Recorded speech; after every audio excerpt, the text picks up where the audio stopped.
dinasti Bani Umayyah timur di Damaskus. Bani Umayyah menurut bahasa Arab Banu Umayyah, dinasti Umayyah atau kekhalifahan Umayyah adalah kekhalifahan Islam pertama setelah masa Khulafaur Rasyidin. Pembentukan dinasti Umayyah. Dinasti Umayyah didirikan oleh Muawiyah ibnu Abi Sufyan, ibnu Harb ibnu Umayyah pada 41 sampai 60 atau bertepatan dengan 661 sampai 680 Masehi. Ibunya bernama Hindun binti Utbah ibnu Rabiah ibnu Abdi Syams ibnu Abdi Manaf. Muawiyah dilahirkan di kota Mekkah pada tahun 607 Masehi dan memeluk Islam pada usia 23 tahun. Keislamannya terus dibina oleh Nabi dan beliau banyak meriwayatkan hadis, baik yang langsung dari Rasulullah maupun dari para sahabat, seperti Ibnu Abbas, Ibnu Umar, Sa'id ibnu Musyab, dan lain-lainnya. Beliau juga termasuk salah seorang dari penulis wahyu. Penamaan dinasti Umayyah berasal dari nama Umayyah ibnu Abdi Syams ibnu Abdil Manaf.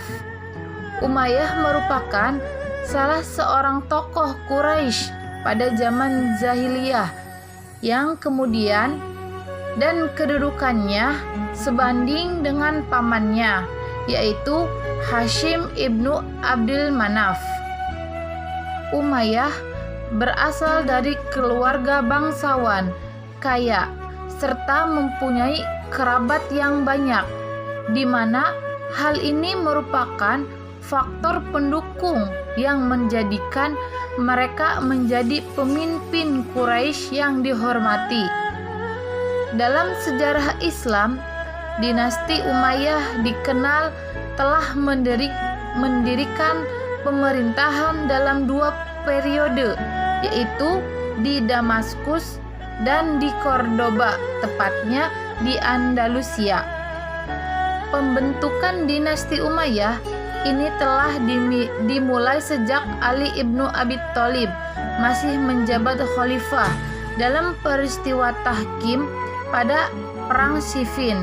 Dengan kelicikannya, Muawiyah dengan utusannya Amr ibnu As menjatuhkan Ali melalui utusannya Abu Musa al-Ansyari dari jabatan khalifah, namun Ali tidak mau menurunkan jabatannya sampai beliau meninggal tahun 661 Masehi. Kemudian masyarakat Arabia, Irak, dan Persia mengangkat Hasan menggantikan kedudukan Ali. Mendengar Hasan diangkat menjadi khalifah, Muawiyah langsung membawa pasukan perang menuju Kufah, sebagaimana dulu mendatangi Ali pada Perang Siffin. Pasukan Hasan tidak sekuat pasukan Ali karena sebagian sudah memisahkan diri menjadi kelompok Khawarij. Maka Hasan mengadakan perdamaian dengan Muawiyah. Dalam perundingan itu, Hasan mengajukan syarat-syarat kepada Muawiyah. Yang pertama, Muawiyah tidak menaruh dendam kepada orang-orang Irak dan bekas pendukungnya. Sedangkan yang kedua, menjamin keamanan dan memaafkan kesalahan-kesalahan mereka. Salah satu distrik di Persia diperuntukkan bagi Hasan. Yang keempat, Muawiyah membayar uang kompensasi 5 juta dirham dari bendahara Kufah, di samping 1 juta dirham setiap tahun. Dan yang kelima, membiarkan untuk saudaranya Husain, memberikan untuk saudaranya Husain sebesar 2 juta dirham. Muawiyah menyetujui apapun yang diajukan Hasan, asalkan gelar khalifah diberikan kepadanya.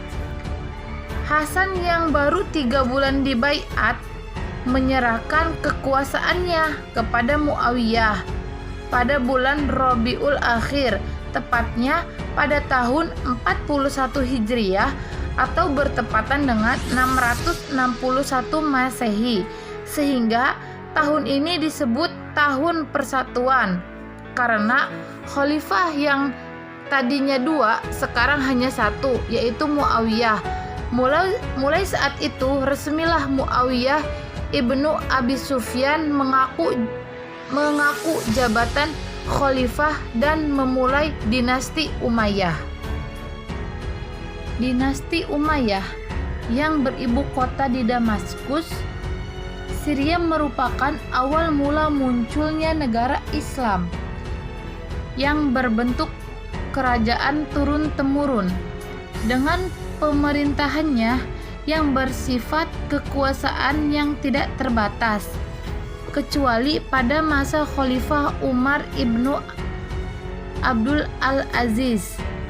Hal ini menandai berakhirnya negara Islam di Madinah atau Kufah yang berbentuk khalifah atau semacam republik, dengan pemerintahannya mengambil bentuk demokrasi suci atau demokrasi ketuhanan yang dikepalai masing-masing seorang khalifah kepada negara dari khalifah-khalifah yang terbimbing, yaitu Abu Bakar As-Siddiq, Umar ibnu Khattab, Utsman ibnu Affan, dan Ali ibnu Abi Thalib. Pergantian bentuk negara bermula dari pengangkatan Yazid ibnu Muawiyah menjadi putra mahkota tatkala Muawiyah masih hidup. Sebenarnya, ide penobatan Yazid tersebut bukanlah berasal dari Muawiyah, namun berasal dari Mughirah ibnu Syu'bah, gubernur Kufah yang hendak dipecat karena mempunyai kesalahan. Atas idenya itu, Mughirah ibnu Syu'bah tidak jadi dipecat oleh Muawiyah dari jabatannya. Sejak saat itu, penduduk Syam dan Irak membaiat Yazid, tetapi di Madinah mendapat rintangan dari Husain ibnu Ali ibnu Abi Thalib, Abdul ibnu Zubair, Abdurrahman ibnu Abi Bakar, dan dinasti Bani Umayyah yang berkuasa kurang lebih 90 tahun atau 41 sampai 130 Hijriah yang bertepatan dengan 661 atau 750 Masehi, tetap meneruskan peranan kekuasaan Islam. Sebenarnya, sebagai negara adikuasa dunia, wilayah kekuasaan Islam pada masa ini telah sampai di belahan barat Andalusia, tepatnya di Spanyol, di benua Eropa, dan belahan timur Sind, bagian terbesar Pakistan, di anak benua India, secara tidak langsung membuka jalan bagi tersebarnya ajaran Islam. Dinasti Umayyah yang berlangsung 90 tahun itu dipimpin oleh 14 orang khalifah. Yang pertama, Muawiyah ibnu Abi Sufyan. Yang kedua, Yazid ibnu Muawiyah. Yang ketiga, Muawiyah II ibnu Yazid. Yang keempat, Marwan ibnu Al-Ahkam. Yang kelima, Abdul Al-Malik ibnu Marwan. Yang keenam, Al-Walid ibnu Abdul al-Malik. Yang ketujuh, Sulaiman ibnu Abdul al-Malik. Yang kedelapan, Umar ibnu Abdul al-Aziz. Yang kesembilan, ada Yazid II ibnu Abdul al-Malik. Yang kesepuluh, Hisham ibnu Abdul al-Malik. Yang kesebelas, Al-Walid II ibnu Yazid. Yang kedua-belas, ada Yazid III ibnu Al-Walid ibnu Abdul al-Malik. Yang ke-13, Ibrahim ibnu Al-Walid ibnu Abdul al-Malik. Dan yang terakhir, yang ke-14, ada Marwan II ibnu Muhammad. Ekspansi wilayah. Perluasan daerah masa dinasti Bani Umayyah meliputi Fons Barat dan Fons Timur. Sebagai kelanjutan gerakan perluasan Islam yang sempat terhenti pada masa Khalifah Utsman bin Affan. Di Fons Barat, pasukan Islam melakukan pengepungan kota Konstantinopel, penyerangan terhadap beberapa pulau di Laut Tengah dan perluasan ke Afrika Utara sampai pantai Atlantik. Kemudian menyeberangi Selat Gibraltar sampai ke Spanyol. Muawiyah ibnu Abi Sufyan merupakan perintis penaklukan Konstantinopel ketika menjabat gubernur Syria pada masa Khalifah Utsman pada tahun 32 Hijriah atau 653 Masehi.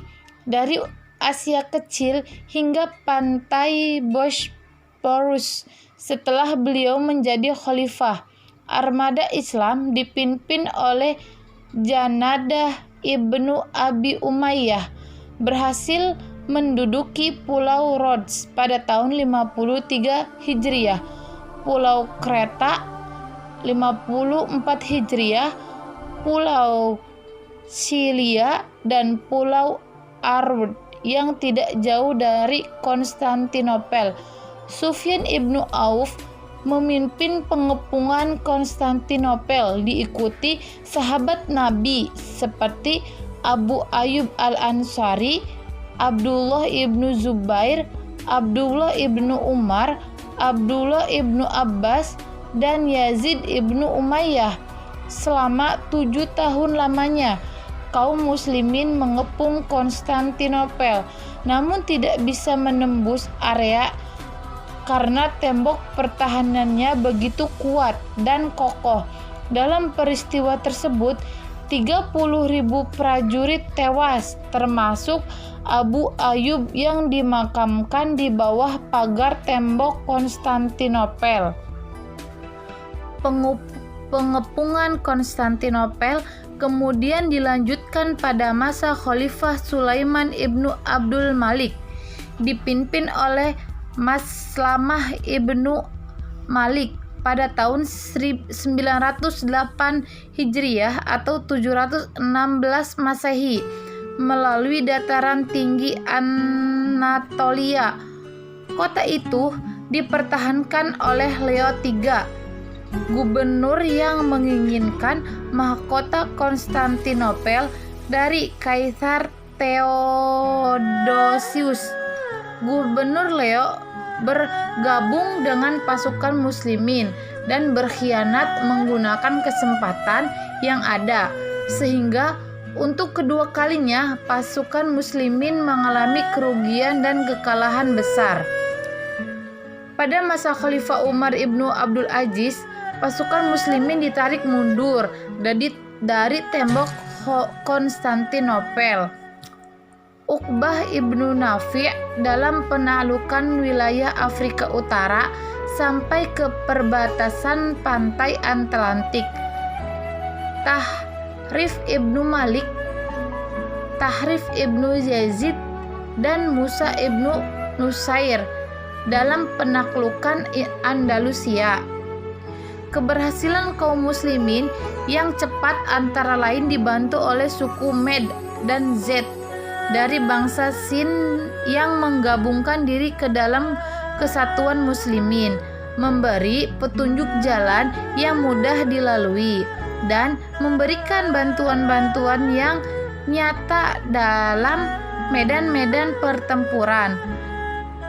Dan secara keseluruhan, daerah-daerah yang dikuasai Islam di masa dinasti Umayyah meliputi Andalusia, Afrika Utara, Suria, Palestina, semenanjung Arabia, Irak, sebagian Asia Kecil, Persia, Afghanistan, daerah yang sekarang Pakistan, Sind, Rukmenia, Uzbek, dan Kirgiz atau Asia Kecil. Perkembangan kebudayaan Islam. Dinasti Umayyah sebagai negara adik kuasa di zamannya mulai menimbulkan benih-benih kebudayaan dan peradaban Islam, walaupun lebih banyak memutuskan perhatian kepada kebudayaan Arab. Adapun perkembangan kebudayaan dan peradaban Islam pada masa dinasti Bani Umayyah yang merupakan embrio bagi kemajuan peradaban Islam pada masa sesudahnya, yaitu meliputi hal-hal berikut. Yang pertama, adanya pembukuan ilmu. Dalam kitab Al-Firis karya Ibnu Nazim dinyatakan bahwa Muawiyah memerintahkan kepada Ubaid ibnu Syariah Al-Zuhrumi, seorang ahli sejarah yang hidup sampai zaman Abdul Malik ibnu Marwan, untuk membukukan ilmu sejarah. Karyanya itu ada kitab Al-Amsal dan kitab Muluk wa Akhbar Al-Madli. Pengarang kitab Al-Masal yang lainnya yang hidup di masa Muawiyah adalah Muhammad ibnu Husain dan Suhara Abdi. Yang kedua, ada pembidangan ilmu. Ilmu pengetahuan terbagi dalam dua bidang besar, yaitu ilmu-ilmu baru dan ilmu-ilmu alam. Ilmu-ilmu baru itu meliputi al-ulum al-islamiyah, yaitu ilmu-ilmu Al-Quran, al-fiqih, al-ulum al-lisaniyah, at-tarikh, dan al-zughrafi. Al-ulum al-zahriyah yaitu ilmu-ilmu yang diperlukan oleh kemajuan Islam, seperti ilmu-ilmu tabib, filsafat, ilmu pasti, dan ilmu-ilmu ekstra lainnya yang disalin dari bahasa Persia dan Romawi. Sementara itu, ilmu-ilmu alam adalah ilmu-ilmu yang telah ada di zaman Zahiliyah dan Khulafaur Rasyidin, misalnya lugo, syair, khitbah, dan amsal. Pada masa dinasti Bani Umayyah, ilmu-ilmu jahiliyah itu telah dijadikan ilmu-ilmu Islam dan memulai penyalinan ilmu-ilmu asing. Dan yang ketiga, ada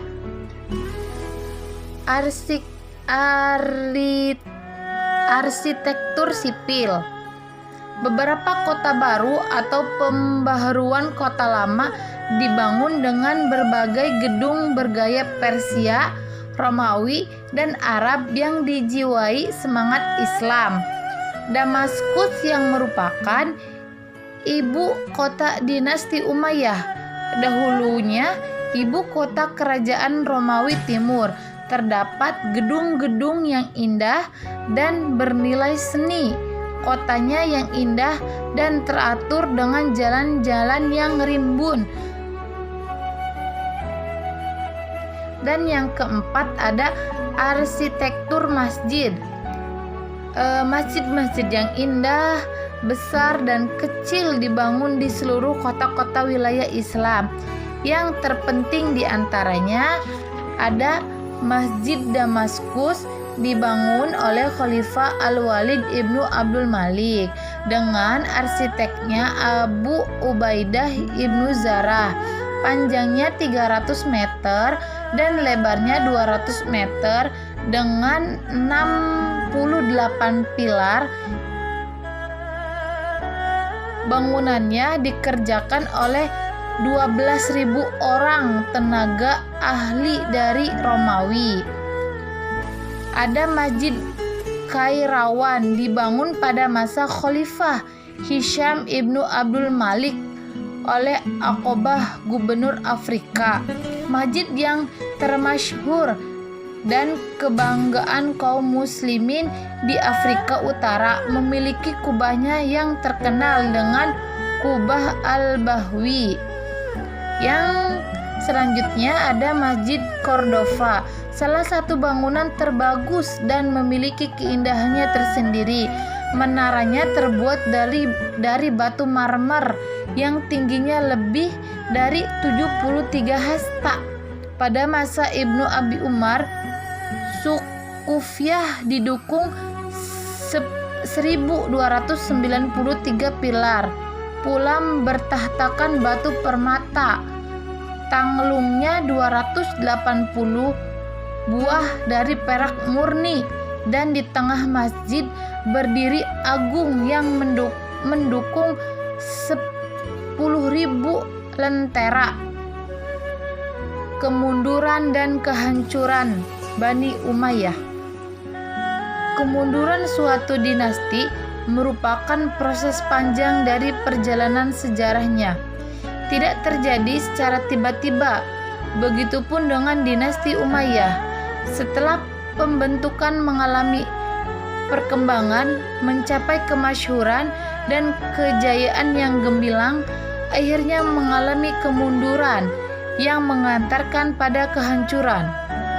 Menurut Harun Nasution, di antara sebab-sebab membawa kelemahan dan akhirnya kejatuh dinasti Umayyah adalah yang pertama, sejak berdiri hingga masa terakhirnya, Bani Umayyah selalu mendapat perlawanan dari kaum Khawarij.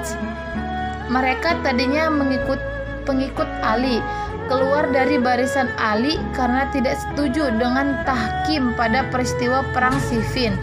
Mereka beranggapan bahwa kedua pemuka yang menyelesaikan sengketa dengan jalan damai itu tidak berdasarkan Al-Quran, adalah berdosa besar sehingga kafir dan murtad harus diperangi. Yang kedua ada Abdullah ibnu Zubair, meneruskan usaha orang tuanya untuk merebut khalifah, terutama sesudah Muawiyah meninggal. Hejaz berada di belakang Abdullah ibnu Zubair, sehingga Yazid ibnu Muawiyah mengirim tentara ke Madinah dan ke Mekah, hingga Yazid meninggal dalam ekspedisi pada tahun 683 Masehi. Yang ketiga ada golongan Syiah sebagai pengikut setia Ali ibnu Abi Thalib, selalu mengadakan perlawanan. Mereka berkeyakinan sebenarnya Ali dan keturunannya harus menggantikan Nabi Muhammad untuk menjadi khalifah umat Islam. Dan yang keempat ada pertentangan tradisional antara suku Arab Utara dan suku Arab Selatan, mengacu ketentraman dinasti Bani Umayyah. Yang kelima, terjadinya persaingan di kalangan anggota-anggota dinasti Bani Umayyah. Hal ini disebabkan tidak adanya ketentuan garis pewaris tahta khalifah, apakah dari khalifah ke anak atau dari khalifah ke saudara, selama ada saudara-saudara kandungnya yang masih hidup. Dan yang keenam, ada hidup mewah di istana memperlemah jiwa vitalitas anak-anak khalifah yang membuat mereka kurang sanggup untuk memikul beban pemerintahan negara yang demikian besar. Yang terakhir, yang ketujuh, itu munculnya Bani Hashim yang dipelopori oleh Abu al-Abbas, keturunan paman Nabi Muhammad, didukung oleh kaum Syiah dan mewakili mengadakan pemberontakan yang langsung membawa pada jatuhnya dinasti Umayyah. Serangan dimulai dari Khurasan yang dipimpin oleh Abu Muslim dan Al-Khurasan, pemuka dari Persia. Dengan demikian, berakhirlah dinasti Bani Umayyah Timur di Damaskus yang berlangsung pada tahun 661 sampai 750 Masehi. Demikianlah pemaparan tentang dinasti Bani Umayyah Timur di Damaskus untuk memenuhi tugas akhir mata kuliah Sejarah Peradaban Islam Klasik yang diampu oleh dosen Bapak Ahmad Afandi MAG. Kurang lebihnya saya minta maaf apabila ada kesalahan kata-kata ataupun yang lainnya. Terima kasih. Wassalamualaikum warahmatullahi wabarakatuh.